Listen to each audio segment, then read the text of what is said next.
Hi everyone, I am Aman Khan and welcome to Law Ed by Aman. So recently Law Commission ने recommend किया कि जो hold पे रखा हुआ सेक्शन 124A ऑफ IPC है उसको रिटेन किया जाए कुछ चेंजेस के साथ. ओके ना ये चीज पूरी तरह समझने के लिए हमें समझना पड़ेगा कि सेडिशन क्या होता है, वो कहाँ से आया है, इस लॉ को होल्ड पे क्यों रखा गया और इसने क्या क्या मेजर चेंजेस देखे हैं अभी तक. Yes, so let's begin with what is sedition basically. तो सेडिशन होता है एक कंडक्ट या स्पीच जो लोगों को इंसाइट करे to act against the government, to act violently against the government and rebel against it. Yes, तो ये होता है सिंपल डेफिनेशन सेडिशन का. सेडिशन 124A में दिया है आईपीसी के. देखते हैं वो क्या कहता है. Whoever by words either spoken or written or by signs or by visible representation or otherwise brings or attempts to bring into hatred or contempt or excites or attempt to excite dissatisfaction towards the government established by law in shall be punished with imprisonment for life, to which fine may be added, or with imprisonment which may extend to 3 years, to which fine may be added, or with fine. Now, इस section से हमें एक चीज clear होती है. Yes, sedition मतलब कुछ भी स्पोकन या रिटन या रिप्रेजेंटेशन या साइन ऑफ एनी काइंड जो इंसाइट करे लोगों को to act against the government या to rebel against the government, basically excites dissatisfaction towards the government and attempts to bring hatred, yeah, or contempt to do any of these acts. इसे हम कहते हैं sedition. इस offence के लिए punishment भी दी गई है. That is first either imprisonment for life and fine, or imprisonment which may extend to 3 years, to which fine may be added, yeah, or with fine. Now, अब हम ये समझे कि क्या सेडिशन नहीं होता है, तो हम इस सेक्शन के एक्सप्लेनेशन 2 को देखते हैं, जिसमें क्लियरली कहा गया है कि सेडिशन क्या नहीं होगा. Comments expressing disapprobation of the measures of the government with a view to obtain their alteration by lawful means without exciting or attempting to excite hatred, contempt or dissatisfaction do not constitute an offense under this section. मतलब simple सी बात है, वो comment जो डिसअप्रोप्रिएशन नहीं, सिर्फ एक government के किसी पर्टिकुलर एक्ट के अगेन क्रिटिसाइज करें, yes, that is not sedition. जो क्रिटिकल कमेंट्स होते हैं on government, that can not amount to sedition. Now we should know the difference between disaffection and disapprobation. Yes, so in the case of Queen empress versus Jogendra Chandra Bose and others, ये 1891 का case है. इसमें the Calcutta high court said that the making of comments on the measures of the government with the intention of exciting only this species of disapprobation is not an offense within this clause. तो basically जो disaffection है उसका मतलब होता है government को challenge करना, yes, और डिसअप्रोबेशन होता है गवर्नमेंट के किसी एक्ट को क्रिटिसाइज करना. या देयर इज दिस डिफरेंस कि डिसअफेक्शन मतलब आप चैलेंज कर रहे हो गवर्नमेंट को, आप लोगों को इंसाइट कर रहे हो गवर्नमेंट के किसी एक लॉफुल अथॉरिटी को चैलेंज करने के लिए, उसके अगेंस्ट जाने के लिए. यस, बट डिसअप्रोबेशन इज आप उस गवर्नमेंट के किसी एक्ट को क्रिटिसाइज कर रहे हो. Yes, if a person uses either spoken or written words calculated to create in the minds of the person to whom they are addressed a disposition not to obey the lawful authority of the government or to subvert or resist the authority, if and when occasion should arise, and if he does so with the intention of creating such a disposition in his hearers or readers, he will be guilty of the offense of attempting to excite disaffection within the meaning of this section. तो इससे हमें clear होता है difference between disaffection and disapprobation. Yes, now let's look at a little bit of history, a brief history कि sedition आया कहाँ से. Sedition then है ब्रिटिश गवर्नमेंट की. यस, इंडियन पीनल कोड ड्राफ्ट किया था थॉमस मैकॉली ने. यस, और ये पास किया गया था by the legislative council in the year 1860.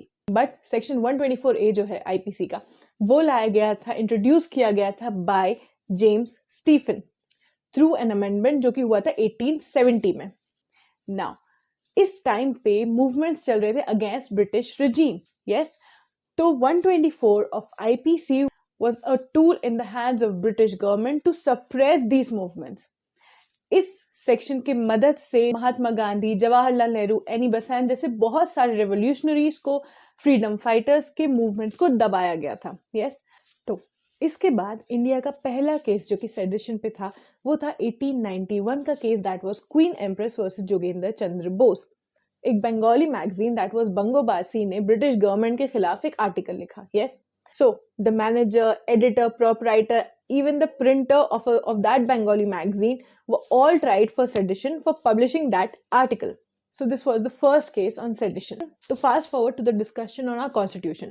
जब कॉन्स्टिट्यूएंट असेंबली में डिबेट चल रही थी on the freedom of speech and expression, Sardar Vallabh Bhai Patel propose के जो सेडिशन क्लॉज है वो कॉन्स्टिट्यूशन में होना चाहिए as an exception to the freedom of speech and expression. Yes, लेकिन बहुत डिबेट के बाद ये जो प्रपोजल था उसे रिजेक्ट कर दिया गया। हेंस 1949 में जो कॉन्स्टिट्यूशन आया वहां से सेडिशन वर्ड हटा दिया गया और हमें मिला complete right, absolute right of freedom of speech and expression. लेकिन उस टाइम भी जो सेडिशन था वो 1860 आईपीसी का पार्ट था। फिर आया 1951 का अमेंडमेंट जो कि जवाहरलाल नेहरू लाए, जिन्होंने right to freedom of speech and expression that was 19(1)(a) के ऊपर रेस्ट्रिक्शन लगाया 19(2) का, that was reasonable restriction on the ground कि अगर कोई स्पीच या कोई साइन या कोई रिप्रेजेंटेशन या ओरल और रिटर्न वर्ड इंडिया की सॉवरेनिटी, इंटेग्रिटी या सिक्योरिटी पे बात डालेंगे तो उन तरह की स्पीचेस को स्टेट कर्ब कर पाएगी, यस, रोक पाएगी। तो 19(1)(a) जो हमें दे रहा था freedom of speech and expression absolute at one point, उसमें 1951 के अमेंडमेंट ने लगाए रीजनेबल रेस्ट्रिक्शंस। यस, तो यहाँ था हमारा ब्रीफ हिस्ट्री ऑफ कैसे सेडिशन एक्चुअली हमारे पीनल लॉज में आया और कैसे उसे हमारे कॉन्स्टिट्यूशन में without using that particular word introduce किया गया। So fast forward two year 1962, paramount judgment and the leading case of sedition, that is Kedarnath Singh versus state of Bihar. इस केस में सुप्रीम कोर्ट की 5 जजमेंट ने अपहेल्ड किया था constitutionality of the section 124A of IPC. Yes, इसमें balance बनाने की भी कोशिश करी गई थी बिटवीन सेडिशन एंड 19(1)(a। इसमें ये कहा गया था कि जो सेडिशन है वो 19(1)(a) का एक्सेप्शन नहीं है, ऑल्दो उसका रिस्ट्रिक्शन लगाता है वो, लेकिन रिस्ट्रिक्शन रीजनेबल होता है। In this case apex court clarified कि जो ये सेक्शन है 124A वो फ्रीडम ऑफ स्पीच को दबाने के लिए यूज नहीं किया जा सकता और ये तभी इन्वोक किया जा सकता है जब प्रूव हो कि सेडिशियस स्पीच जो है उसकी वजह से इंसाइटमेंट टू वायलेंस हुआ है या उसकी वजह से पब्लिक डिसऑर्डर हुआ है। फिर आया केस 1995 का, that was Balwant Singh versus state of Punjab, जिसमें सुप्रीम कोर्ट की 2 जजमेंट्स ने ये कहा कि merely स्लोगन रेस करना would not amount to sedition अगर उस पर्टिकुलर स्पीच से वायलेंस नहीं हुआ हो तो। Now fast forward to year 2021 when the Supreme Court's 2-judge bench quashed the FIR, sedition FIR, against late journalist Vinod Dua. The court held that while Dua had criticized the government, his comments could not be termed as seditious. Now let's come to the main topic of this video. That is जो law commission का recommendation है कि वो जो hold पे रखा गया 124A है उसे रिटेन करें। तो ये होल्ड पे क्यों और कब रखा गया? यस, सो एस.जी. अम्बेडकर एक रिटायर्ड आर्मी जनरल ने एक पिटिशन फाइल करी in supreme court along with other petitioner challenging the constitutional validity of section 124A। यहाँ से आता है हमारा इशू की शुरुआत। इस रिट पिटिशन का ऑर्डर आया ऑन 11 मई where the Supreme Court stayed the operation of Section 124A of IPC and issued direction regarding Section 124A, जिसमें पहला था कि सुप्रीम कोर्ट के आदेशों के अनुसार कोई भी नया case of section 124A register नहीं किया जाएगा, ना ही इस प्रोविजन के अंदर के ऑफेंसेस की इन्वेस्टिगेशन की जाएगी। दूसरा ये कहा गया कि जो सेडिशन लॉ में ऑलरेडी बुक्ड है या जेल में है वो कोर्ट को एक रिलीफ के लिए या बेल के लिए अप्रोच कर सकते हैं। थर्ड इज कोर्ट ने कहा कि जो प्रोविजंस हैं that would remain suspended indefinitely until further orders. जितने भी कोर्ट में चल रहे पेंडिंग ट्रायल्स हैं इस प्रोविजन के अंदर उनको भी फर्दर नोटिस तक सस्पेंड कर दिया गया था। इस पर्टिकुलर सुप्रीम कोर्ट के डिसीजन का रिजल्ट क्या हुआ? In the case of Aman Chopra versus state of Rajasthan, ये 2022 का केस है। तो इस केस में राजस्थान हाई कोर्ट ने स्टेट पुलिस को डायरेक्ट किया to stop the investigation that was going on against the accused under section 124A। Now let's move on to the final topic of this video, that is जो recommendations आए हैं law commission के in its 279th report regarding the sedition laws. Now इस report में law commission ने recommend किया है कि instead of repealing the whole provision of section 124A, it should be retained with amendments.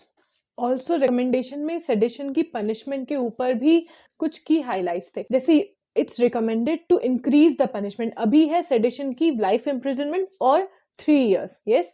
Now, according to the recommendation of the Law Commission, it should be life imprisonment or imprisonment up to 7 years or fine.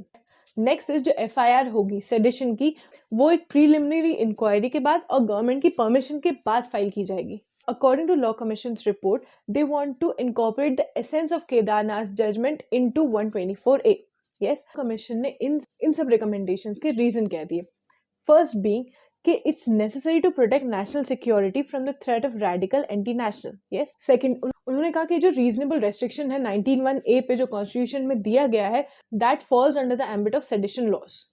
Report में ये भी कहा गया कि जो unlawful activity prevention act 1967 और national security act 1980 जो laws हैं वो सफिशिएंट नहीं है to curb seditious acts. And last कि कॉलोनियल रूट्स या कॉलोनियल लेगेसी जो है वो स्ट्रॉन्ग बेसिस नहीं है to strike down a complete law. अब हम इसका लेटेस्ट डेवलपमेंट अगर देखें तो union law minister Arjun Ram Meghwal ने कहा है कि गवर्नमेंट जो है वो अभी कंसल्ट करेगी लॉ मेकर से before making the final decision, and the recommendations of Law Commission is not binding. So this was all about history of sedition, what is sedition, and the current situation of the recommendation of Law Commission on sedition law. So see you in my next video. Till then, good luck. Bye.